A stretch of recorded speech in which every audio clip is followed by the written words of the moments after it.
اچھا سحری کے حوالے سے ذرا یہ غلط فہمی اور دور کر دیں، کیونکہ میں نے ایک نماز پڑھنے کا اتفاق ہوا، اس میں مسئلہ ڈسکس کر رہے تھے، حنفی عالم تھے، کہ اگر کسی کو یہ گمان ہوا سحری کرتے ہوئے کہ ابھی سحری کا وقت نہیں نکلا ہے، اور جب اس نے سحری کر لی تو پتہ چلا سحری کا وقت تو گزر گیا، اس کو غلطی لگی ہے، تو بہرحال وہ روزے کی قضا کرے گا، ٹھیک ہے، اس کا روزہ نہیں ہوگا، لیکن وہ افطار تک بھوکا رہے گا، کھا پی نہیں سکتا۔ کیوں؟ یہی ہے نا کہ نہیں کھا پی سکتا، اسی لیے وجہ جب روزے ہی نہیں ہے۔ نہیں یہ واقعتاً میں نے خود گل پلازا اسی طرح ہی ہے جس طرح فقہ حنفی میں لکھا ہوا ہے کہ ایک بوٹی کو آپ وہ دھاگے سے باندھیں اور کسی کے حلق میں ٹپکائیں اور پھر باہر نکال لیں تو اس سے روزہ نہیں ٹوٹے گا، مطلب اس طرح ہاں لکھا ہوا ہے، اس طرح کی کوئی چیز مطلب نہیں ہے۔ اچھا ویسے ہمارے بزرگوں کی اس سے مذاق کتنی اچھی ہوتی تھی، کتنے پیارے پیارے مسائل لکھ کے گئے ہیں، اوکھے ویلے بزرگ کام آتے ہیں۔ ابھی تو روزے کی حالت میں استنجا کرنے کا جو طریقہ ہے وہ تو میں بتا ہی نہیں رہا۔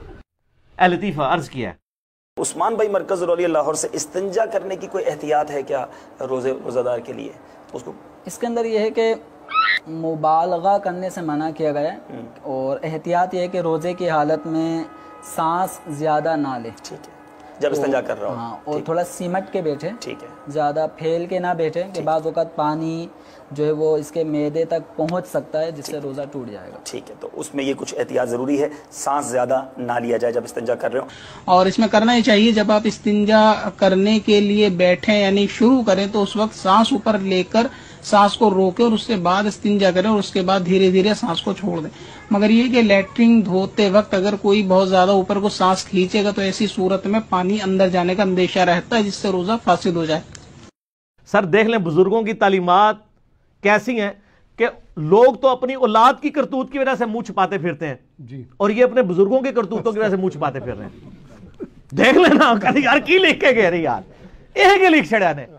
مگر ہر شخص کا ایسا ہو ایسا نہیں ہے، 1000 میں سے شاید 1-2 معاملے ایسے ہوتے ہوں گے، شاید ہی، وہ بھی کنفرم نہیں ہے، لیکن عموماً ایسا نہیں ہوتا۔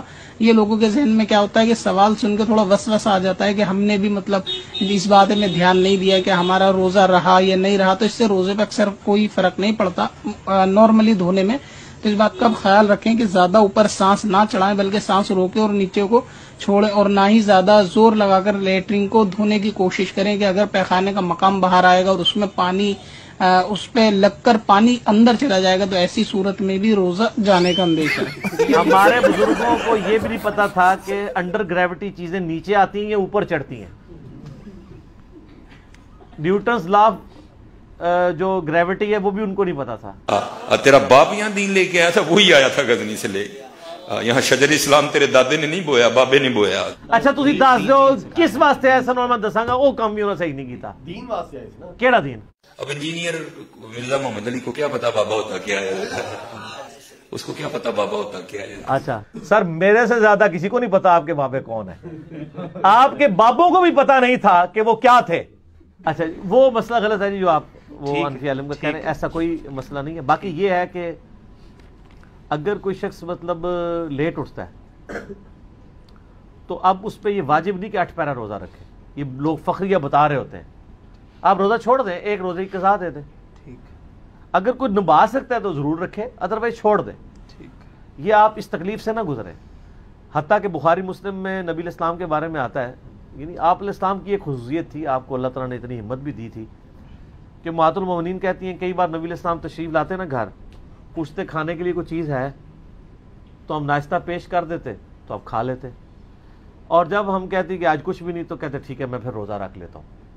نفلی روزہ آپ نفلی روزے کی نیت آپ دہوہ کبریٰ سے پہلے پہلے کر سکتے ہیں۔ دہوہ کبریٰ ہے یعنی سورج جب بالکل سینٹر میں آ جاتا ہے، یعنی اشراق کا وقت ختم ہوتا ہے، پھر 10-12 منٹ کے بعد زور کا وقت داخل ہو جاتا ہے۔ یہ تو 40 منٹ کہتے ہیں، وہ تو جل ہے 40 منٹ نہیں، بس ایگزیکٹ سینٹر میں جب سورج آتا ہے نا اپنے ٹریک کے دوران، جو ٹوٹل ٹریک اس کا بنتا ہے طلوع آفتاب سے غروب آفتاب کے درمیان، وہ روزانہ ڈیفرنٹ ہوتا ہے، اس سے 5 منٹ پہلے اور 5 منٹ بعد وہ مکروہ ٹائم ہے۔ جیسے ہی زوال آفتاب یعنی زوال ہوتا ہے، آفتاب گرتا ہے، زوال آفتاب کا مطلب ہوتا ہے زور کا وقت داخل ہونا۔ یہ بھی غلط العام ہے، زوال کا وقت کہتے ہیں مکروہ وقت کو لوگ، زوال کا وقت کہتے ہیں ظہر کے وقت کو۔ زوال آفتاب زوال پذیر ہوا، سینٹر سے وہ گر گیا غروب کی طرف، تو ظہر کا وقت داخل ہو گیا. وہ جو مکروہ وقت ہے نا جسے زوال کا وقت یہ کہتے ہیں وہ ہوتا ہے دحوہ کبرا. صحیح ہے. تو دحوہ کبرا سے پہلے پہلے آپ نفلی روزے کی نیت کر سکتے ہیں. البتہ فرض روزے کی نیت آپ کو رات ہی کرنی پڑے گی. ٹھیک ہو گیا. اس سے پہلے آپ ناشتہ کر لیں, ٹھیک ہے, اور اس کا کفارہ بھی نہیں ادا کریں گے.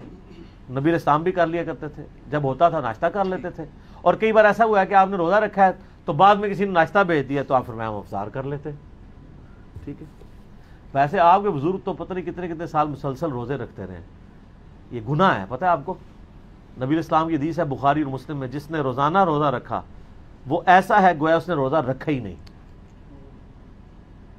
جی یہ دین ہے جو آپ کافروں کو پیش کریں گے, اور باقی دوسرے دین جو ہیں وہ آپ دیکھ لیں مارکیٹ میں کتنے عام ہیں.